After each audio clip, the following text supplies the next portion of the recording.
Welcome to the Industry Insider, brought to you by Promo Corner.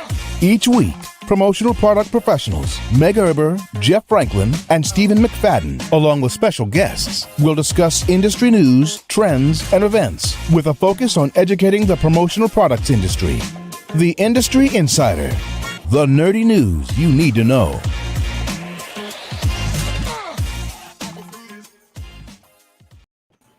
Welcome back to another episode of the Industry Insider, your promotional products podcast, where you can get all the nerdy news you need to know about. My name is Jeff Franklin, National Accounts Manager with Headwear USA, and I'm joined today by three other lovely folks, one in particular that I'm very fond of.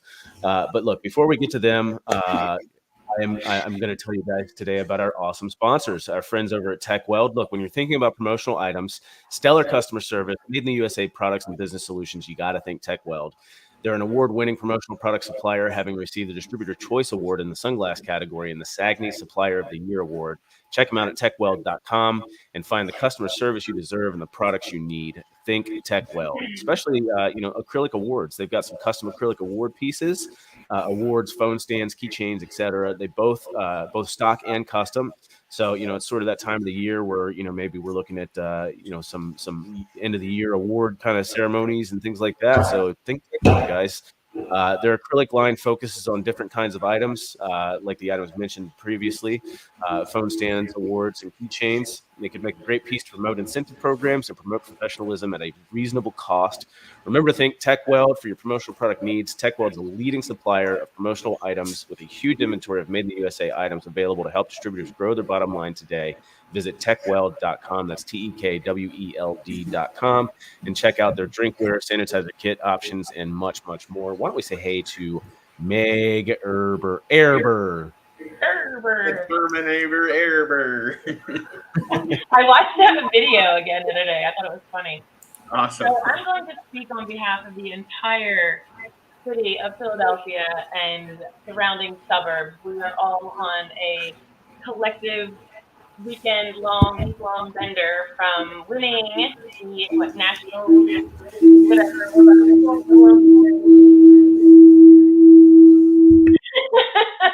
Everyone is so excited. All the feedback. But we are just so excited. Last night, this is a pre-recorded episode, but last night we watched them clinch, and just so excited because, go Philly. How are you, Jeff? I'm doing all right, thank you. How about, just coming off of Promotions East, Yep. Wonderful show. I know there was a bit of a broken link, I think, for the live show that we did, but I think it's up and running in full force now. So definitely go check it out if you didn't have a chance to watch that episode. It was actually really fun to do. Stephen, you're looking very colorful today, man. What's going on? I just wanted to wear more colors than our special guest. So I was like, how can I do that? The only thing I can do is to go grab this rip. No, I'm actually traveling this week. I'm actually here in Texas for the PPEF executive meeting. So I'm excited to experience this and learn along the way and wear this fancy robe that's in the hotel, because why not? So I heard you're going to bring one home. Take one home. I think it would not make it inside if it got that far. So this is maybe it's coming back. I don't know. Maybe I'll make a trend of it. I mean, I think it's very snazzy. Yeah. They said business casual. I think this might be pushing the limits, but I will. we'll see what happens. There's a logo on it. So. Oh yeah, it's supporting the promotional products industry. So promotional products work. That's right. There you go. All right, well, we've got an exciting episode today. We've got my lovely wife, Eliana, on the podcast with us today. And we're going to talk about LDW, right? Leadership Development Workshop, the PPAI hosts. And we're basically going to talk about all the wonderful things that came out of LDW. But Eliana, it is customary for us to give our special guest a good 3 to 4 minutes to introduce themselves. So I know you've been on before, but maybe people don't know who you are. So why don't you tell the fine folks listening, maybe how you got started in the commercial products industry and what you've been up to since? Well, I got started because of Jeff Franklin and Dana Geiger. She was the ED for CPI back in the day, and Jeff and Dana became pretty good friends. And one day I was like, I'm tired of working so long, these crazy hours in the office in the medical field. And she kind of convinced my husband without trying even to convince him to get me into the industry. So here I am now, a few years later, loving what I do. I'm the executive director for CAMP and PMANC. I could not be happier with what I do in my boards. And right now I'm also one of the EDs that represents one of the districts. I represent District 2 for RRC, which is the Regional Relationship Committee, who used to be RAC. Now RAC is dissolved now. So we have a few EDs. I'm one of the ones that represents in that committee. I always think you guys are talking about Hunger Games when we start talking about districts. Yeah. I mean, that's kind of what it is, isn't it? Hunger Games. Exactly. All right. Like So obviously, Leadership Development Workshop is a place that's near and dear to my heart. I really have enjoyed the times that I've been able to go through my volunteerism with the regionals. And it's just a great event, or at least it has been in the past. And so I'm kind of excited because, obviously the last couple of years, they've kind of transitioned to a virtual format. But this year, they've gone back to the physical in-person event. So just kind of trying to figure out, what's different. Like, Eliana, you were able to attend, I think, one time before the pandemic. And then, of course, we had the virtual events, and now we're back to in person. So just maybe you can give us a little bit of background as far as like your experience with LDW since you've gone now, I think, 4 years? Well, I wouldn't even count the last two because they were not in person. So you didn't really have that feeling. You didn't leave the way you left. Like in 2019, I left with like this many papers. I'm old fashioned, so I take notes. I don't do my computer as much. And I just wanted to change the world. I had all these ideas, and same thing with the board members. For this time around, it was a little different. I didn't just focus on one board. I had two boards. So it was a little different for me. I was a little bit more nervous coming in, and we didn't really know what to expect because it's been a while since. And when RAC dissolved and it became RRC, so things are still really fresh with RRC. So we didn't really know what to expect. We didn't know.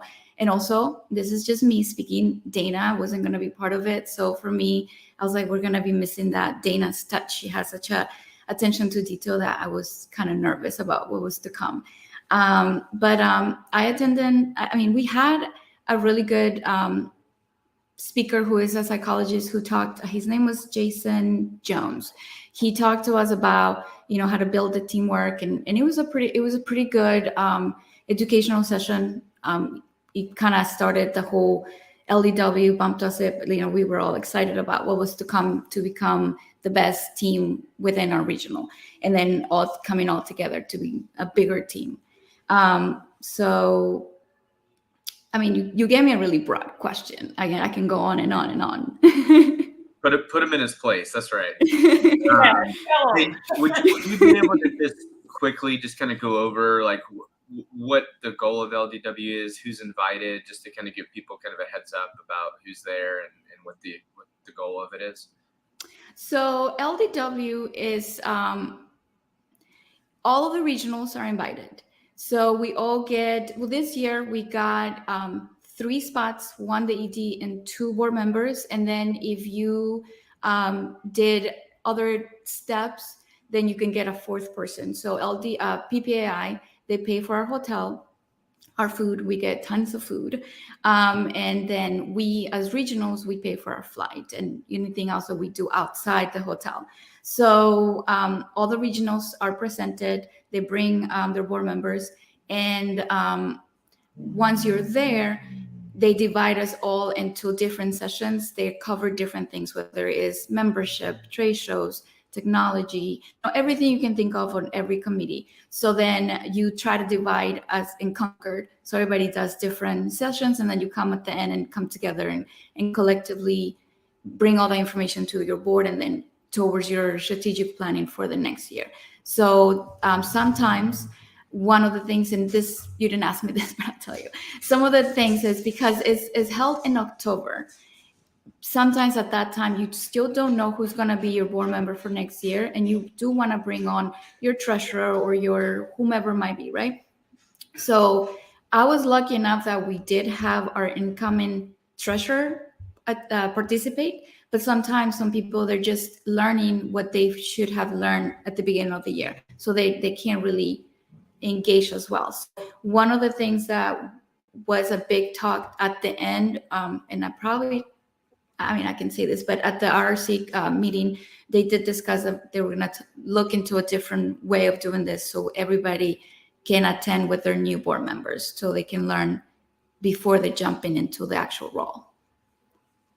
Question. So I think we can kind of stem from this because I want to do like a pro and a con. Give me one pro and one con takeaway, and then let's build off of that. Because I think there's a lot that was, I used to go and I loved it so much because like I said, you leave there and you want to change the world. You get all these good ideas. You get this, plethora of speakers from inside and outside the industry. And again, we preach over and over again that COVID gave us this opportunity to change things, right? So we don't have to go back to the way things were. But a lot of us feel that safety in consistency and same old.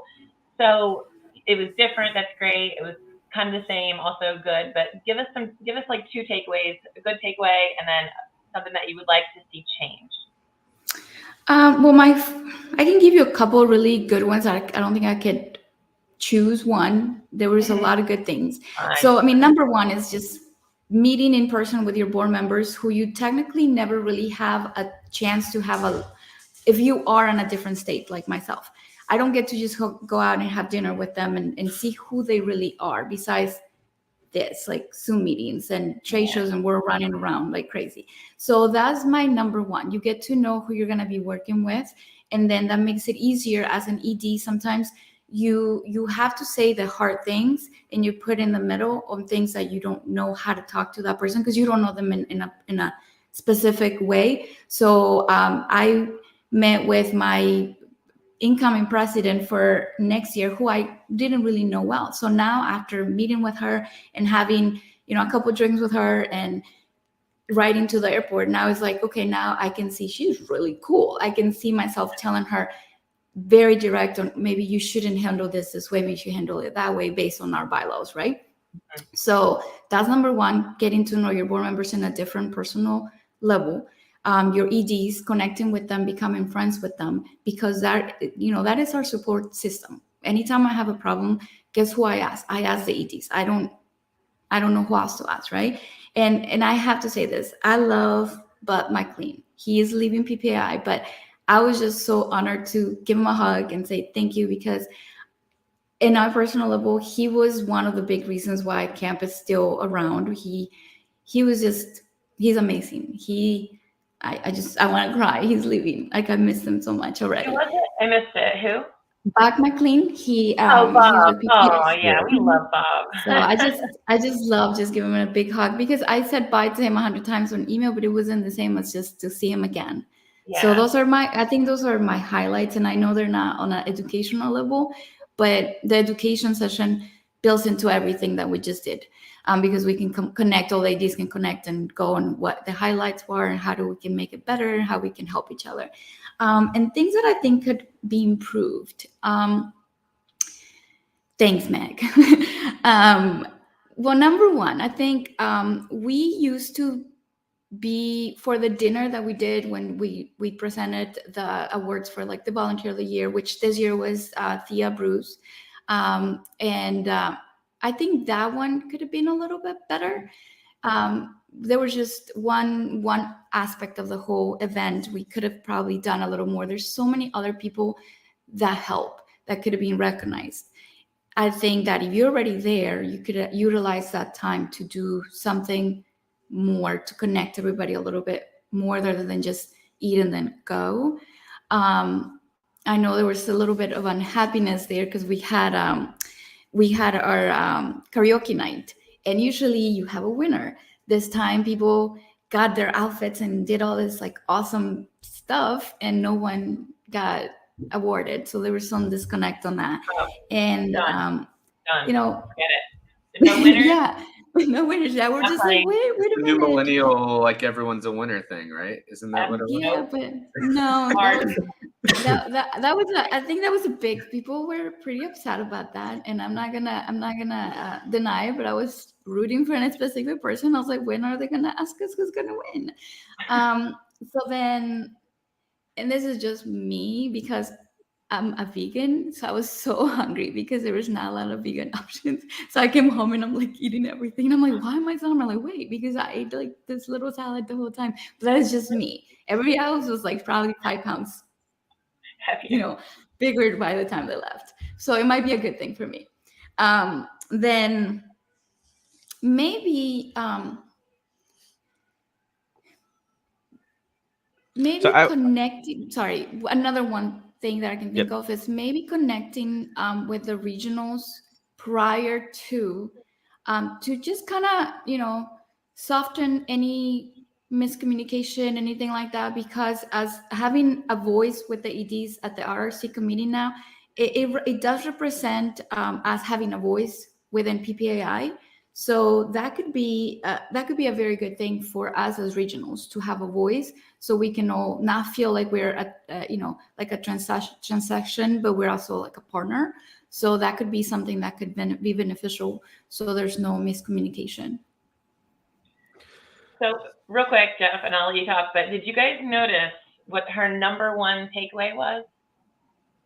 Because remember, it was something that we've always just taken for granted. She was like, it was so good to connect with your board members and the EDs and all that stuff. And that's something prior to COVID, but really before the industry and the regional started changing, it was just I was on 2 boards, and every single board meeting was in person, which is insane now. And we take that for granted. So maybe that's just something to think about, because I'm wondering now if that had any reflection, maybe direct reflection on the overall outcome, because of that those relationships weren't there to begin with, right? That solid, maybe that's the beginning of the end of regionals, maybe the relationship aspect of it. I'm just thinking out loud. So what I'm saying is not word. I'm just, talking about our pre-conversation and then just your number one thing. I just think that's really interesting. That's all. Go ahead, Jeff and Steven.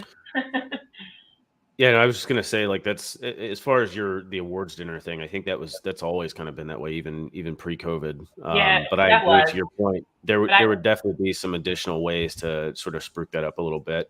The fact that you had mentioned that they only allowed 3 people from each regional, that's sort of been almost cut in half. And the other thing, because I'm still on the board for CPPA, this is my last year. I roll off at the end of December. But just kind of getting all that feedback from the board meetings and things like that as well. Like, before, CPPAA has actually paid to take our entire board. So before, you actually had the option, if you wanted to bring additional members, it was X amount of cost. And, I'm sure there was no additional cost to PPAI, or maybe there was, I don't know, because the cost was pretty steep for each additional person that we wanted to bring, but we had that option. They weren't even allowing that this year, which is kind of a disappointing thing, because it's a way for us at CPPA, at least, to really reconnect in person with the entire group. Yeah. Like Eliana, to what you said, divide and conquer, so everybody gets to basically touch all the classes as much as possible, and then come back, reconvene, and do like a strategic planning almost immediately after LDW. But the other thing that I will say, that you mentioned, LDW for me as an incoming president was absolutely pivotal, because having that time, and there was actually a planned session, at least back then. I don't know if there still was or not, but there was a planned session where the president and the executive director for each regional association got to sit down together, go over their goals, go over communication habits and things like that, and really hash out how the next year was going to go. I mean, for me, that was pivotal, to be able to have that open conversation with the executive director to talk about how we wanted to communicate, what our goals were, how we were going to achieve them, the timelines, that sort of thing. And it was all sort of covered by or sort of supported by PPAI, having the guideline and being able to bounce things off of other executive directors and presidents. It was huge. So I think you were sort of shaking your head that wasn't. Yeah, no, that was missing, and that was one of the things that I should have mentioned. We did not get that chance to do that this year, and because I knew that was a thing before my incoming president and I, before our flights, we had a little bit of a snack and we talked a lot about, our personal stuff just to get to connect with each other even more. But then we also talked about plans, and then we just had like a Zoom meeting to plan ahead for the next year so we can have our strategic planning. So having her in there and go through everything that we did led to that, but that was missing. That would have been something that having a guideline to follow and ask specific questions, that would have been super helpful. I'm thinking about just the regionals in general, and they're massive. Like some of the regionals, like you may not see people in person that you serve with the exception of being digital. So, this is a cool opportunity. And as Jeff mentioned, being able to have more people would have been better.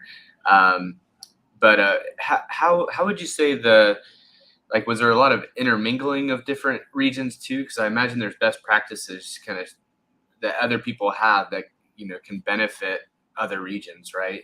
Is there kind of that opportunity at least to mingle at the event, to figure out who does what, or is that more on the free time, I guess, during the socials and stuff? That's more on the free time.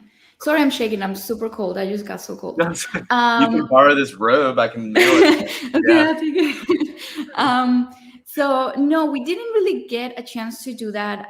We kind of broke the rules a little bit ourselves because we were, in certain occasions, we were told to sit by district, but we kind of said, no, let me just sit here. And I know that in one breakfast we sat with like Bapa, and the other breakfast we sat with like Trasa. So we kind of mingle ourselves a little bit, but there was a specific, actually, no, now that I mentioned, yes, we did have a breakout. They give you a random number, and then you were supposed to sit on a round table and discuss on a specific topic. Now, it wasn't specific to just talk to other regionals about what's specific to everyone, but at least you got to talk to other people, get to know who's on what board and what ideas they have. So I know I wrote down a couple numbers and a couple emails so I can be like, oh, you know about this, let me connect with you about this. So that would have been a really good idea. I think I should probably said, hey, somebody I know said this. Let's do it next year. One of the things I always take away, whether it be like a buying group meeting or some of those, like they can bring all the keynotes they want, but it's always those like board meeting type meetings where it's all of the owners kind of together discussing best practices and challenges. And it's like it's crazy. You get way more out of that than you do in 6 hours of really good meetings, right? But it's like, all right, you can talk about the stuff that you actually have challenges on and kind of dive into them. And how are you handling that over here? And how are you handling that over here? And you just naturally come up with great ideas and solutions. So we did have, and I didn't really mention this because I'm kind of conflicted on how I feel about it. That's why I didn't mention it. But since you mentioned it, I will give them. I will talk about it. We usually have before everybody arrives, the EDs. We are provided an area, and we're provided somebody to go over education specifically to the EDs. So in the past, we've had people that lead the conversation and had a presentation, and we learned so much from them. Now this year, it wasn't like that. It was kind of, I don't want to say an afterthought. It was more like, okay, we have to do it. So here it is, have a room. So again, McLean kind of saved the day, and he led the conversation, had great insight of how we should do things. But he knows a lot about this topic. So there's other topics that we didn't get to talk about because we focus on a specific, the financials and all that, which are very important. I'm not taking away from that. But as an ED, I would have loved to have what we used to have. In 2019, I think that session alone gave me a lot of how I need to be as an ED. And I've been using that knowledge in the last 3-4 years. So that I think could have been a little bit better.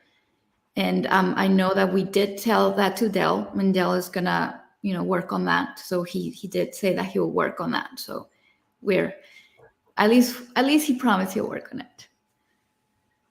Overall, though, I think everyone's excited to be back in person, though. So that's a yes. huge step in the right direction. And I think we're all learning how to event again. So, well, that was definitely the consensus from Promotions East as well, Meg. Wouldn't you say? Like, people were just super thrilled to be back in person. So excited to be back in person. And then, like, as soon as it was over, I already had my list of things, because nothing was bad, but you're like, oh, now that I've seen how this is work, I can just, and it'll be better. So I was already putting my thoughts and emails together.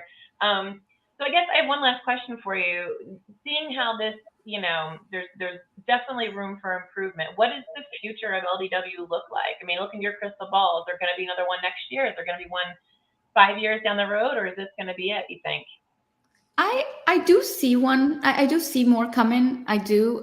Maybe we're not gonna get back to where it used to be, because thinking of it as a business decision, we want to be very realistic. And if PPAI suffers through 2020 like everybody else did, they probably have other things that are more important in the line before spending a certain amount of money on us.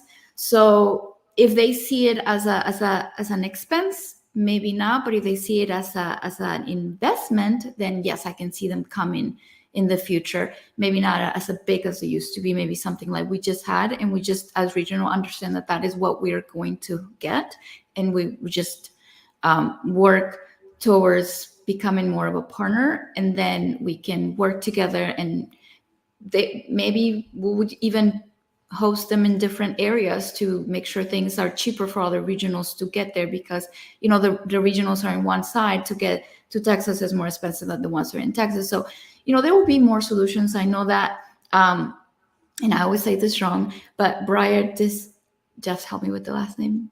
Diesroth. Yes, he has really good ideas. He's the chair of RC, so I'm sure that him, Dale, and the other EDs, all of them, not just the ones in the committee, will come out with really good ways to make it happen. Because I think LDW is the livelihood of the education part of the regionals. I do believe that 100%. Yeah, I have to agree with you. And you really hit the nail on the head. If they look at it as an expense, then it'll probably go away. But if they look at it as an investment, it can become more of a revenue generator. And I think that's the way we need to look at these opportunities. And I always refer back to this, but I did women's leadership development, whatever, back when it was virtual as well. And Joanne Lance was the keynote. And the thing that she said was, invest in yourself, invest in yourself, invest in yourself. And that's what I've been doing. And I feel like now they need to go back and kind of take their own advice, because it's really important. It's really important for the longevity of our industry, for the people, for the newer faces that are coming in. I feel like I grew so much professionally and personally after going to these workshops. I think we need them. I think they're very important for the industry, important for the new people coming in, and important for people like you who really love their job. Like, that's hard to find. We're going to take the wind out of those sails. And I feel like, we need to do better and make the next one like kick ass. Yeah. I'm going to be like ultra critical of PPAI right now, because I feel like, and look, it's super easy for somebody on the outside that doesn't know the financials, that doesn't know the ins and outs of every board meeting. And I mean, we've had Danny Rosen on, who I think was the chair of the board in 2020, if I'm not mistaken, or maybe immediate past or something. But, he was one of the ones that was on the call every week when they were doing those PPAI board meetings. I mean, it was crazy. So I can, I'm on the outside looking in, but from my perspective, and maybe it's just optics or whatever, but it seems like ever since they did all the cutbacks at PPAI with the staff, and Dana Geiger in particular, regional relations have sort of gone downhill from my perspective.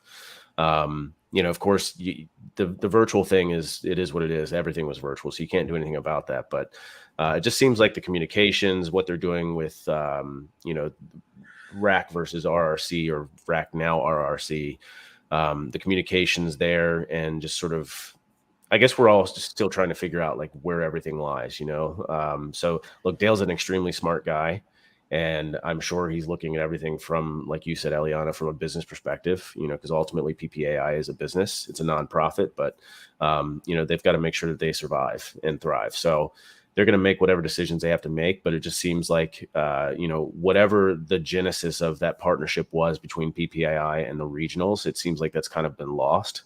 And hopefully we kind of rediscover that, because I think that partnership is hugely beneficial. And me being a big advocate for the regionals, I think it's huge. And I do understand that it's a big investment on PPAI's side. So, that's not lost on me. But I just feel like, things have been better in the past, and I hope it just continues to get better from where we are now. So cool. All right, Steven, you have any further questions? No, I'm actually, I know that doesn't relate, but I am curious to see kind of how our meetings go over the next couple of days as well, given that I'm also now at a PPAI event shortly thereafter. So I haven't been through something like this yet before, and excited to experience it. And I might have follow-up questions on a different episode. So I know that won't help you, but it is interesting to see how they all kind of intermingle and figure out, like you said, the health of the different organizations, the regionals, the committees, the groups. I mean, there's a lot of different pieces that PPAI is looking after, and just to kind of see how that all unfolds is I'm intrigued. So we'll see. Yeah. Meg, any closing statements? I need all the Phillies fans to blow this comment section up. You got Phillies and Eagles. You guys are having a good sports state right now. Yeah. I mean, have the Eagles played anybody yet, though? Like, whatever. I don't even watch football. I don't even care. Trying to say something nice, okay, Jeff? All right, let's just go Phillies. All right. Honestly, like, outside of the Bills, I don't even know if there's anybody that's playing football this year. It's a weird year. It's a super weird year. There's like very few teams that are like that have a really like high win ratio. Like, it's honestly, the Eagles are what, 6-0? Yeah, they aren't the Eagles, right? Yeah, but I mean, like I said, who have you played? The Cowboys don't count. That was your most recent win. Okay. All right. So anyhow, we're boring people and we're losing audience by talking football. My wife included. Yeah, I get bored with that. All right. Well, anyhow, if you guys enjoyed the podcast, it was brought to you by our good friends over at TechWeld.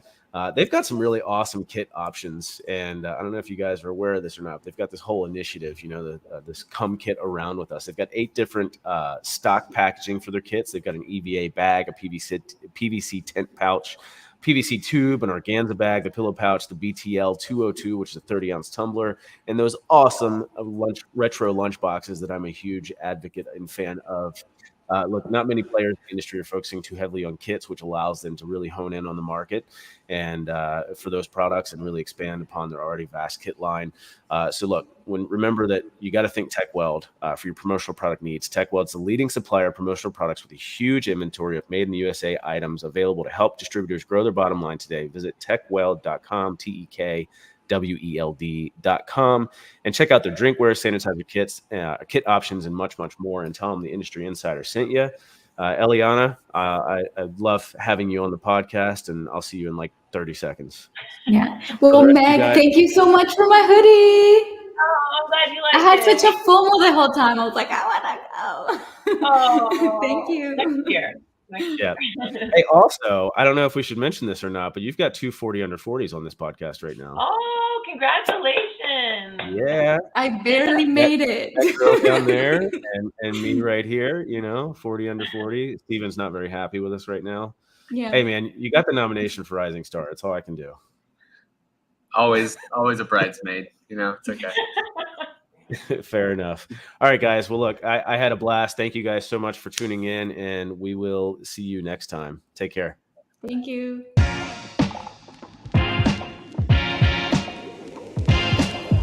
Thank you for listening to this week's episode of Promo Corner's Industry Insider. For more great content from industry thought leaders, including podcasts, blogs, and videos, visit promocorner.com.